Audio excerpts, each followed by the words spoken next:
Sup? No. Today, we're going to look at 3 places you can't go and people who went there anyways. But before we get into today's stories, if you're a fan of the strange, dark, and mysterious delivered in story format, then you've come to the right place because that's all we do, and we upload 2 or 3 times every week. So if that's of interest to you, the next time the like button needs a pair of socks, offer to loan them a pair of yours. But make sure they're the kind of socks that immediately slip down under your heel into the shoe as soon as you start walking. Also, please subscribe to our channel and turn on all notifications so you don't miss any of our weekly uploads. All right, let's get into today's stories.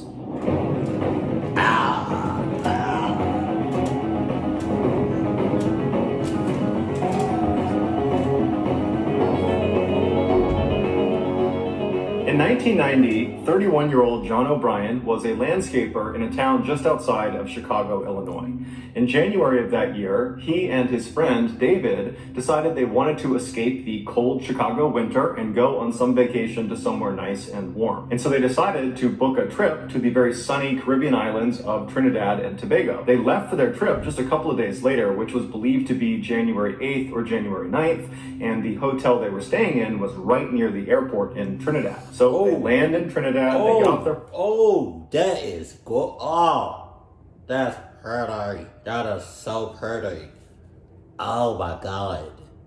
They make their way out of the airport, they go to their hotel, they drop their luggage, and then they headed out to explore the town. And over the next couple of days, they not only explored Trinidad, but also the island of Tobago, which was a 4-hour boat ride away.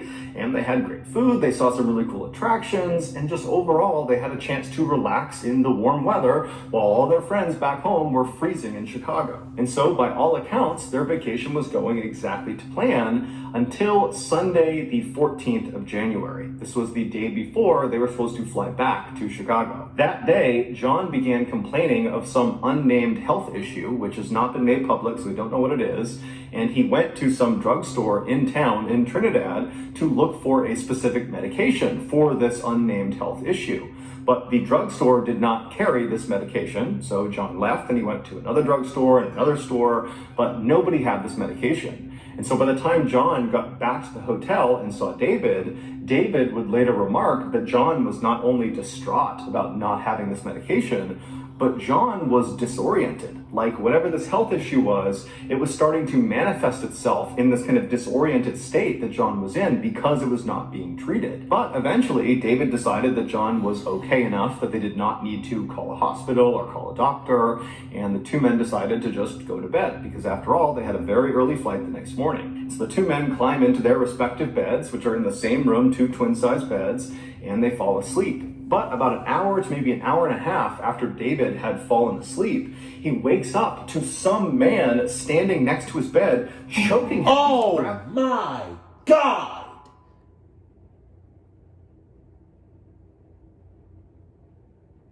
All right, that's it. We're getting the medication under any circumstance. I don't care what the circumstances. We getting the medication because I'll be the first and last time you will ever choke the hell out of me.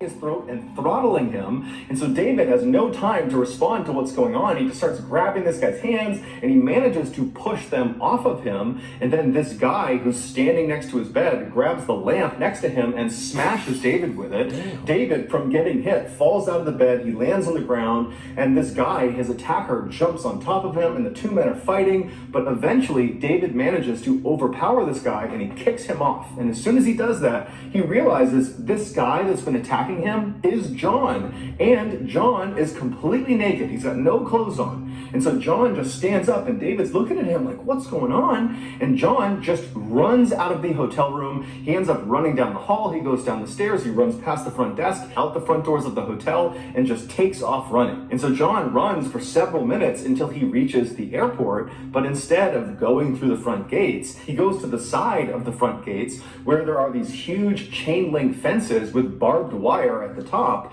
And John, again, wearing no clothes, climbs up the chain link fence and then manages to navigate the barbs at the top and drops over onto the other side. But where he landed, although it was on airport property, it was kind of like a trap because this airport had 2 fences around its perimeter back to back. And so where John landed was like this grassy no man's land between these 2 fences. But John was on this kind of deranged mission, so he stands up and instead of trying to get back out again, he turns and climbs the next fence, the one that is closer to the airport.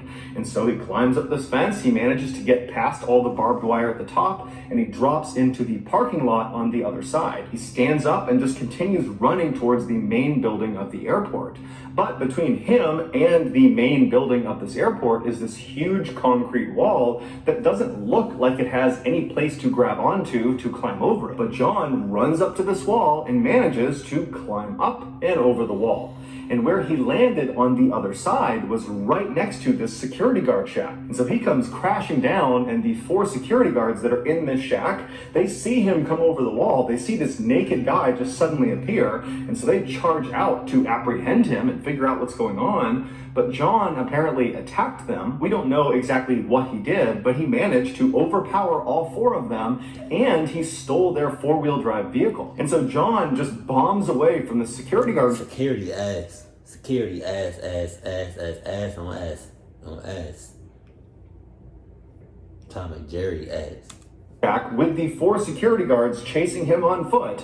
And John, he weaves around the outside of the main airport building and he heads out onto the tarmac. Out on the tarmac, there were several planes that were moving into position for takeoff. One of those planes was this huge British Airways jet airliner passenger plane that was actually the next to take off. They'd already fired up their engines and they were sitting at the top of the runway just waiting for clearance. And John just drives directly into this plane. What the hell? The vehicle he was driving, this little 4-wheel drive vehicle, it was not tall enough to actually strike the main body of this plane. So instead, when he hit this plane, he basically got wedged underneath one of the wings. At this point, the 4 security guards that had been attacked and had their vehicle stolen from them, I mean, they're running towards the tarmac, but they've also alerted other security personnel in the airport who are all streaming out onto the tarmac towards this British Airways plane and this vehicle and John. And so as they are descending on the scene, the security guards would see John from the passenger seat of this 4-wheel drive vehicle.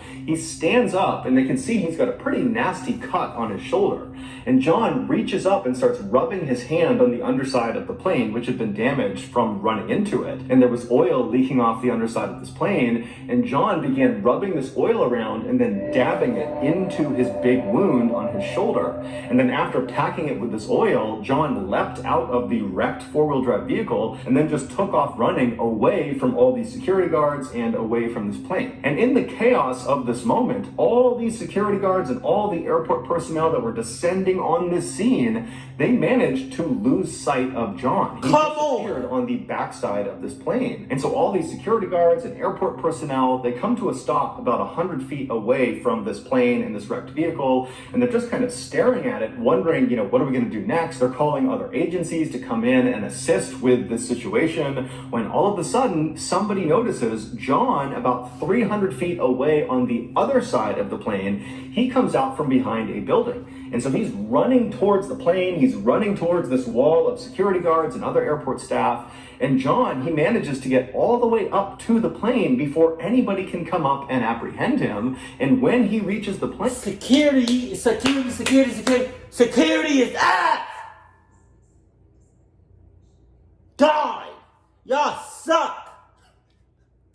He stops for a second, looks up at the engine of this airplane that's still spinning. It's been turned on, and John jumps into the engine.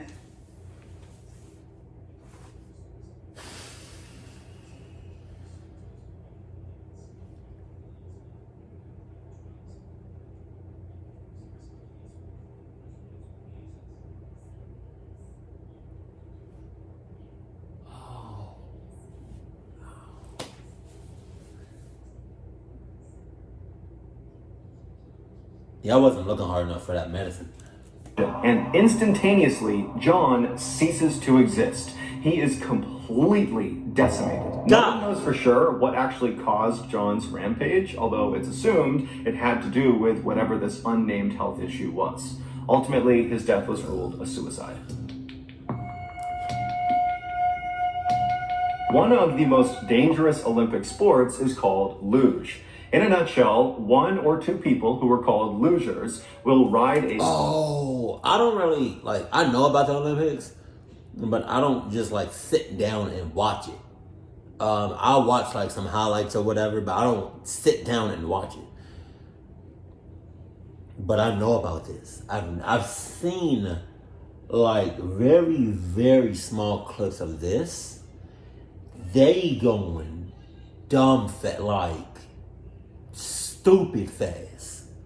Sled down a hill as fast as they can. But this hill is this narrow, winding, banked ice track. Jesus. And these lugers will ride a sled that will go as fast as 80 miles per hour or faster. My God. Accidents in luging are actually quite uncommon. When they do occur, they can be catastrophic. Oh. In 1986, a luge track was built on a ski hill in Alberta, Canada, for the luge event of the 1988 Winter Olympics. This track and the surrounding ski area was called Canada Olympic Park. After the Olympics were over, this park was open to the public for recreational purposes. Nearly 30 years later, on January 29th, 2016, 3 teenage boys snuck into Canada Olympic Park after hours. They made their way up the hill until they reached this blue 6-foot-tall fence that was covered with warnings telling people to stay back and don't go past this fence unless you are authorized personnel, and these 3 teenage boys were not authorized personnel. Inside of this 6-foot-tall blue fence was what looked like this tall flight of stairs that led up to what looked almost like a log cabin. And that cabin was the starting house of the luge track. The track literally came out of the cabin and fed down below. The 3 boys, one of which had actually worked at this park the winter before selling tickets, they looked at each other and grinned and then chucked their plastic sleds over this blue fence, and then they climbed up and over themselves. Once on the other side, they each picked up their sled and then made their way up the stairs into the starting house. Once they were inside, they kind of arranged themselves to see who would go first, second, and third. They put their helmets on because they all brought helmets. They strapped on headlamps so they could see the course because there were no lights on the course. And then one by one, they began going down this luge track. But surprisingly, it wasn't that fast. As they went down, they would actually stop and have to use their feet to get going again. But that was because they had these cheap plastic sleds that were not designed for this luge course. What you needed were these specialty sleds with blades on the sides that got you up to full speed. And so after the 3 boys eventually, slowly, painfully made their way all the way down to the bottom of this luge track, they were pretty disappointed, but they thought, okay, well, let's just all get in one sled and we'll go down again, and with the added weight, we should go faster. And so they marched their way back up, all the way up to the top of the starting house, and all 3 of them sat in one sled and they pushed off, and sure enough, they went way faster. They bombed all the way down this track. It was so much fun. They were totally exhilarated, and after doing it a couple more times, they decided, okay, you know, our luck's gonna run out, we're gonna get caught, and so they... Or hurt like a mother clucker. I'm back over that blue fence and snuck out of the park without getting caught. The following weekend, those 3 same boys, along with 5 of their friends they had recruited, returned to Canada Olympic Park after hours. And so the 3 boys that had been there the weekend before, they led the group up the hill. They got to that blue fence that surrounded the luge starting house, and one by one, each of these teenage boys climbed up and over this fence, and they made their way up the stairs into the starting house. Once they were inside, they began figuring out who was going to go in each of the 3 sleds they had brought along. And they determined they would put 3 boys in the first sled, 3 boys in the second sled, and 2 boys in the final sled. Because of how successful the previous weekend's trip down the luge track had been, according to the 3 boys that had gone, this time the group decided they did not need helmets because this was relatively safe. They also decided not to bring headlamps because they...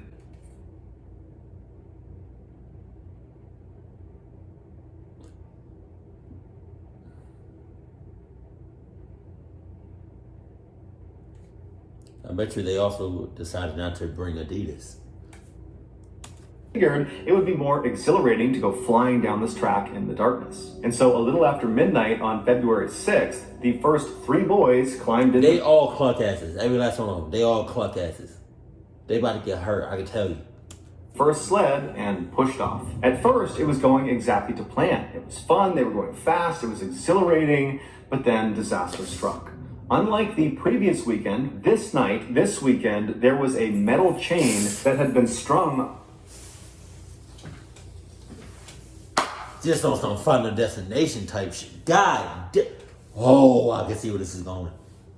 Across one of the sections towards the bottom of the luge track. It was there to keep a particular section of the track in place. And so these boys, as they come flying around the corner, they don't see it, and they strike this chain at full speed. Now, this chain was at neck height, and so when it hit them, it instantly decapitated and killed one of the boys. It was a 17-year-old named Evan Caldwell. And so he dies immediately, and the other two are thrown from the sled and landed unconscious. Now, back up at the starting house, they have no way of knowing this has happened to the first sled. Not only because they can't see anything, but also because the boys in the first sled are not making any sound. They're either unconscious or deceased. And so at some point, this second group of boys thinks they've waited long enough to account for the first sled to get down and out of the way. And so they load up their sled and they push off. And so they go flying down, it's going great, but just like the first sled, at some point they turn that corner and they hit that chain. But miraculously, the second group of three boys, they hit the chain in such a way that they kind of slipped under it. And so they were all thrown from their sled and kind of smashed into the track, but the worst injury of the second sled was just a broken ankle.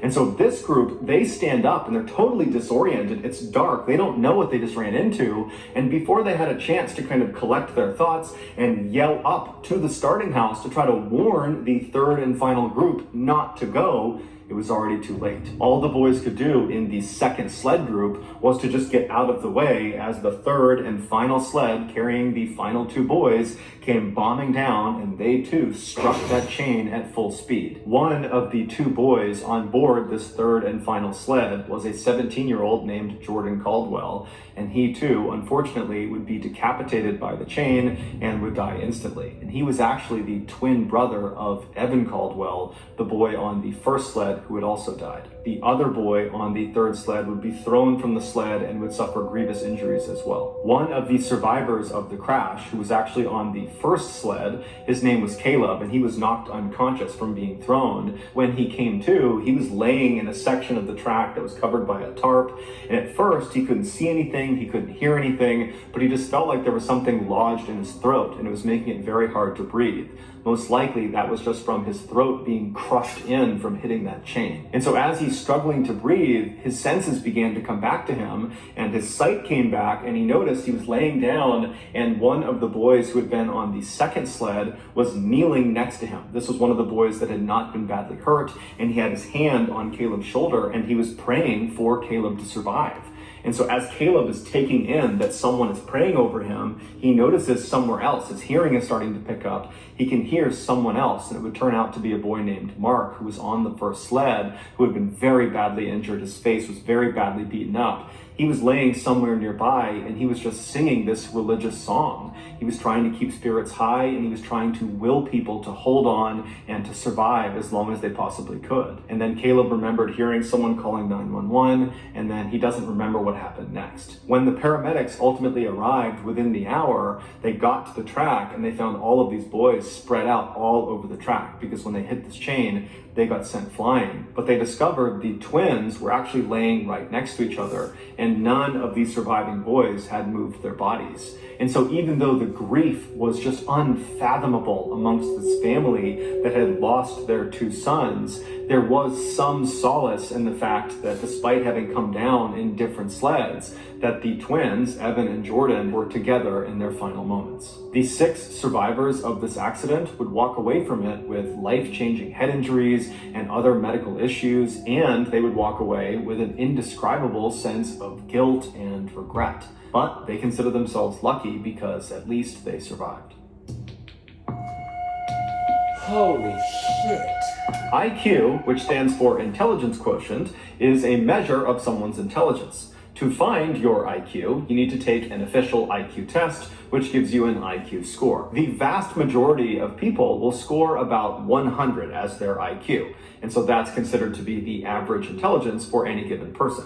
but a very small number of people will score somewhere between 130 and 160. And so that's considered to be a very high IQ. Those are very, very gifted people. And then there is an even smaller group of people that score above 160. And so that is the genius class. Anybody who scores above 160 is literally a genius. To give you a sense of just how rare that is, Albert Einstein, who is largely considered to be one of the smartest people to have ever lived, he was not even considered a genius, at least not by his IQ. He was about 160, so right on the cusp of geniusness. But as we will learn from this story, having an exceptionally high IQ does not make you immune to making unfathomably bad choices. In 1991, Or AKA clock decisions. 31-year-old Jackie Katarik, who had a genius IQ of 170, so she was smarter than Albert Einstein, she graduated from UCLA Medical School with honors. She completed her medical residency, which is like a multi-year apprenticeship for new doctors, at Cedars-Sinai Hospital in Los Angeles, which is one of the very best hospitals in America. After that, she opened her very own practice just north of LA in a town called Bakersfield, California, and she also became a part-time professor at her alma mater, UCLA.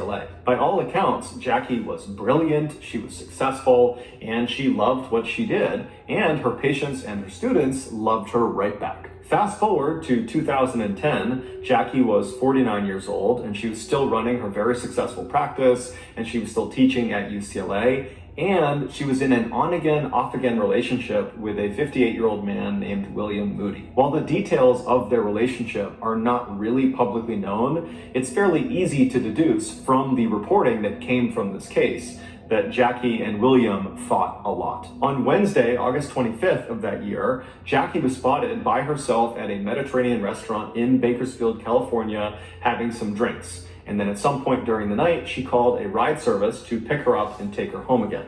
Even though we don't know this for sure, it's assumed that she was too intoxicated to drive, and that's why she called the ride service. The following morning, Jackie did not show up for work. Her assistant at her medical practice is the one who noticed Jackie had not shown up, and so when she didn't, she called her boss, but her boss didn't pick up, and so after a couple of failed attempts at getting in touch with Jackie, this assistant called Jackie's boyfriend, William. And so William, he picks up the phone, and when the assistant asks him, "Hey, have you seen Jackie? She has not come into work today," William actually says, "Yes, I saw her last night." William would explain to the assistant that the night before he was in his house by himself in Bakersfield, California, not far from this restaurant where Jackie was last seen, and he said that at some point, unannounced, he saw Jackie pull up in front of his house. And so he could tell from her general demeanor and her look and her pace that she was upset about something, or he just sensed there was going to be some conflict if he went to the door. And so he decided to actually slip out the back door and kind of run away from his property before Jackie could see him. And so he actually left the property and went to a friend's house who was nearby and spent the night with this friend. And so when the assistant called William, William was actually still at this friend's house. He had not been back to his actual property. And so he would tell the assistant that, the last I saw of Jackie, it was late at night. She had pulled up in front of my house, but then I split. So I don't know what she did. I assume she left. But William would tell the assistant that, I'll go back over to my house and I'll see if she's still there or if there's some indication of where she might have gone. And so William hangs up the phone, he leaves his friend's house and walks the couple of blocks back to his own property. And when he gets there, sure enough, right out front of his house is Jackie's car. Now, William knew his house was locked and Jackie didn't have a key. And so Jackie must just be sitting in her car waiting for him to return. And so William walks up to the car expecting to see Jackie and expecting probably to fight about something. But when he gets up to the car, Jackie's not in there. But her purse, her cell phone, her wallet, that's all over the inside of the car. And so William turns and looks at his house thinking, is she in the house? Did she somehow get in? Is she on the back of the house? And so William just starts yelling out for Jackie as he begins to walk around his house. And so as he goes around towards the back of the house, he's yelling out for Jackie. No one's calling back. And then he reaches the back of the house and there's no sign of Jackie, but he sees there's a shovel on the ground near his back door. And then he looks at his back door and it looks very obviously like someone, probably Jackie, had been using the shovel to try to pry open the back door. Like they were trying to break in, but it hadn't worked. And so William just kind of sees that and then continues walking around the other side of the house. So he's completely walked around the entire property. There's no sign of Jackie. And so he's thinking, okay, I guess she must have gotten in somehow. She's in the house somewhere. And so William goes to the front door. He unlocks his front door. He goes inside. And even though he knows all of his doors have been locked, all the windows are locked, he's kind of on edge because he's thinking she's got to be in here. But he walks through his house and there's no sign of Jackie. And there's no sign that anybody else had been in there since he was last in there. And so he's totally puzzled because it doesn't really make any sense that Jackie's car is out front. But he's thinking, okay, maybe she got here and then she called a ride service and went somewhere else. I'm sure she's fine. So William calls the medical assistant and says, look, her car is here, her stuff's here, but she's not here. I don't know what she's doing. I'll let you know if anything comes of it. The assistant said, I really feel like something's off here and we really do need to call the police. And so William would say, you know what? I think that's a good idea too. Let's just get them involved and make sure she's okay. And so they call the police, and the police start by going to Jackie's residence. But Jackie's not there, and there's no sign of her. The neighbors haven't seen her. And so the police go to William's household, and they search Jackie's car, and they search William's house and the surrounding area right outside. But there's really no clues as to what actually happened to Jackie. And so after the police talked to a bunch of neighbors and friends and family, they just told William and this medical assistant that at this point, they just need to wait, and that hopefully Jackie will just come out of wherever it is she's hiding or wherever she's gone. Maybe she's upset. Maybe she was fighting with William and she's run off somewhere, but we just got to wait and see what happens. 2 days later, Jackie was still unaccounted for. No one knew where she was. No one had heard from her. No one had seen her when William's friend went over to his house. William, the day before, so 24 hours after Jackie had been reported missing, he had left the country on a prearranged trip.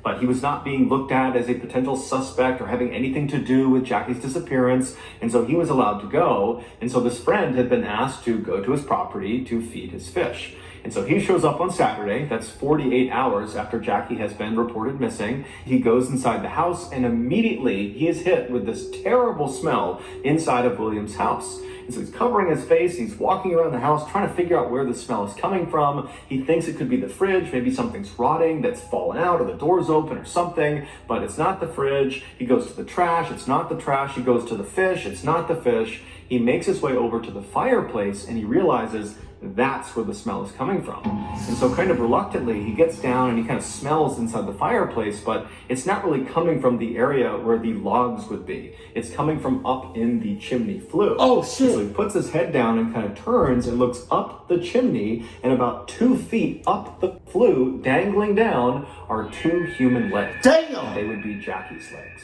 It would turn out a few days earlier when Jackie was at that restaurant drinking by herself, she did call that ride service to come give her a ride home, presumably because she was too intoxicated to drive. But before they showed up, Jackie just got into her car anyways and drove to her estranged boyfriend's house. And so she gets there. William, meanwhile, is sneaking out the back and running off to his friend's house. Jackie does not see him. She makes her way up to the front door and presumably tries to knock and get William's attention. But when no attention is given to her and it seems like no one's inside, she decides she's going to try to get into the house. And so the front door was locked, the windows were all locked. She got to the back door and that was locked. So she tried the shovel and tried to pry it open, but it didn't work. And so eventually Jackie climbed up the permanent ladder that's on the back of the house. There isn't much online describing this permanent ladder. It could be a fire escape or it could be some sort of lawn decoration, but there was something on the back of the house that you could climb up if you wanted to. And so Jackie climbed up this permanent ladder and actually got onto the roof. And then when she was on the roof, she walked to the center where the chimney was, and there was this cap over the top of the chimney to prevent things from going into the chimney. She removed the cap and then lowered herself feet first into this chimney.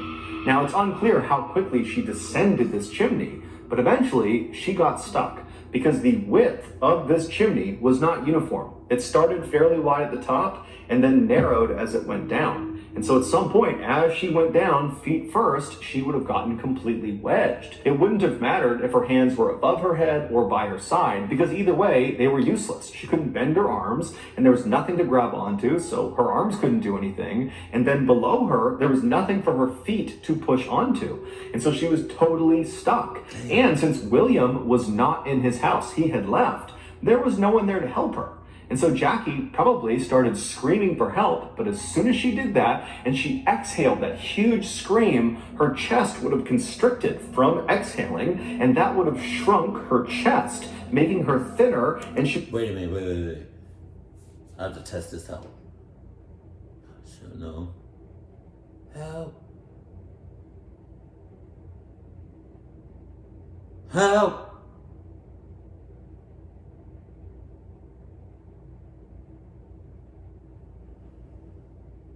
Yeah.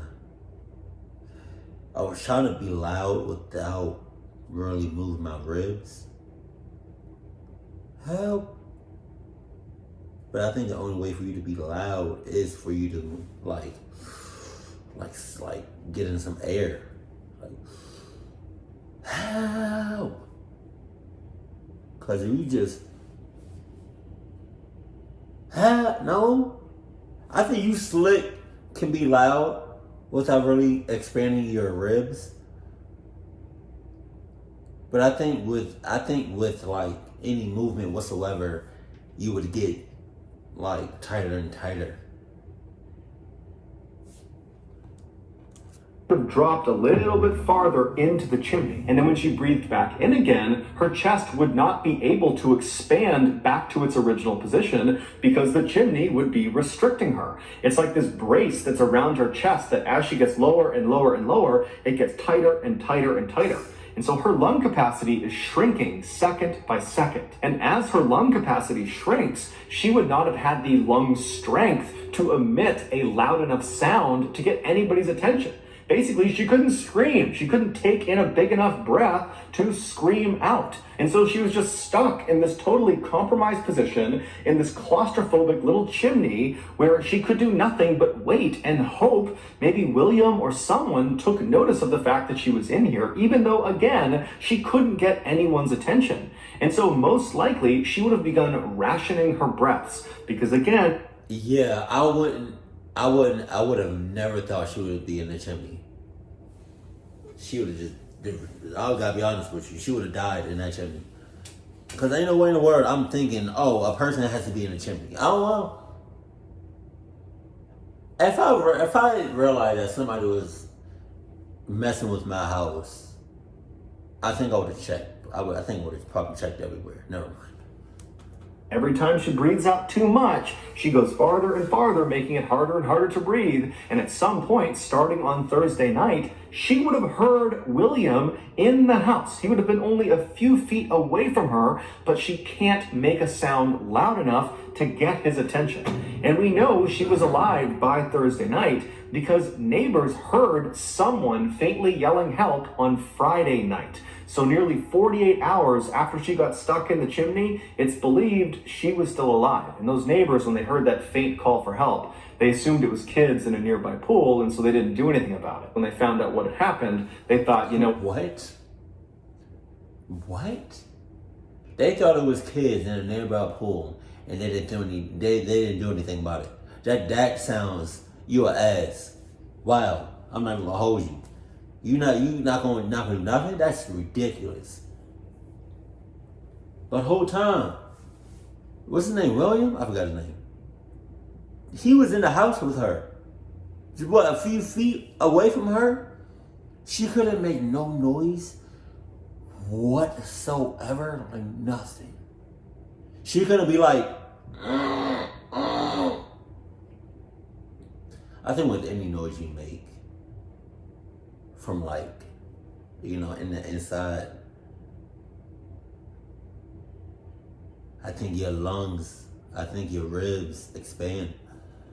But it was coming from that chimney. That's where we heard it coming from. Jackie would die shortly after the neighbors heard her calling for help because she was dead by the time the friend found her in the chimney the following day on Saturday. Jackie would die from mechanical asphyxia, which is basically suffocation, but it's caused by some physical obstruction. And in this case, it was the chimney. The chimney literally crushed her chest to the point where she could no longer inflate her lungs. It would take firefighters approximately 5 hours to break this chimney down to finally retrieve Jackie's body. No charges were filed against anyone for Jackie's death.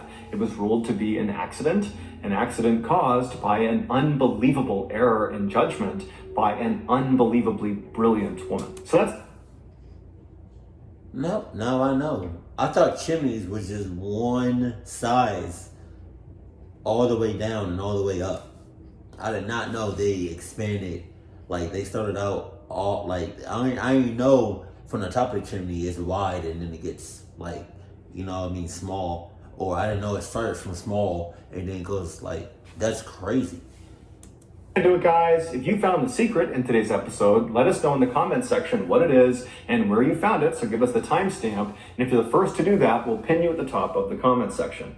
If you got something out of today's episode and you haven't done this already, the next time the like button needs a pair of socks, offer to loan them yours, but make sure you give them a pair that immediately slides down into their shoe as soon as they start walking. Also, please subscribe to our channel and turn on all notifications so you don't miss any of our weekly 2 or 3 video uploads. We are now selling merchandise like flannels and hats and mugs and stickers and all sorts of stuff. If you're interested, go to shopmrballen.com. If you want to learn about upcoming deals and promotions for our shop, go to our shop's Instagram page. The username is shopmrballen. If you want to get in touch with me, you can direct message me on Instagram or on Twitter. My username for both platforms is the same. It's johnballen416. I also have a ton of content over on TikTok where my username is MrBallen. We also have a second YouTube channel called MrBallen Shorts where we post random short videos and lost episodes. We also have a Facebook page just called MrBallen where we post condensed versions of the long episodes you see on YouTube. If you have a story suggestion, please submit it to our subreddit just called MrBallen. It's linked in the description below. So whether I see you on Instagram, Twitter, TikTok, Reddit, YouTube, Facebook, or some combination, just know that I really appreciate your support. And until next time, that's going to do it. See ya. That chimney shit was rough. No pun intended. But hold on now. Okay, all of this was just clucked up. The first one with the plane and that guy running head on into the wings. Until not the wings, but like the engine. Like I said, security was ass. The second one with the Olympics. They got clucked up. I don't know. God damn. Oh my God. I knew when that chain was across the shit, I knew it was gonna be rats. I knew that shit. God damn.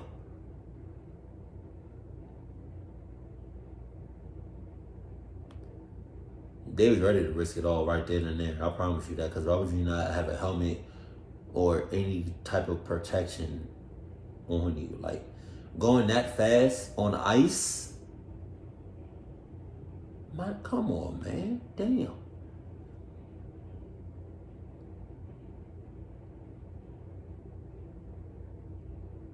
And this makes me think that, for the chimney shit, this makes me think that,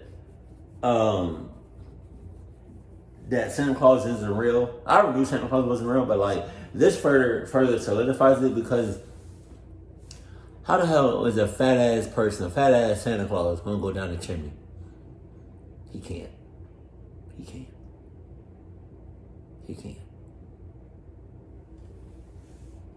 And just cause you know your IQ is like off the charts,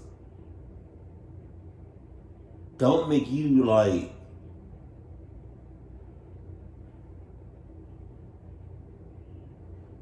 there's book smarts, there's street smarts, and then there's just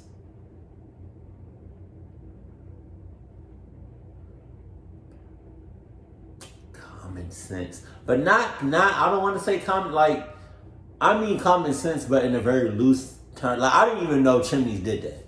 You know what I mean? But I'm not about to go through no chimney, though. First of all, I'm not going through a chimney because them bitches are dirty as hell, but I'm just saying. Keep it cool, keep it classy, and I love you. Stay happy. My family.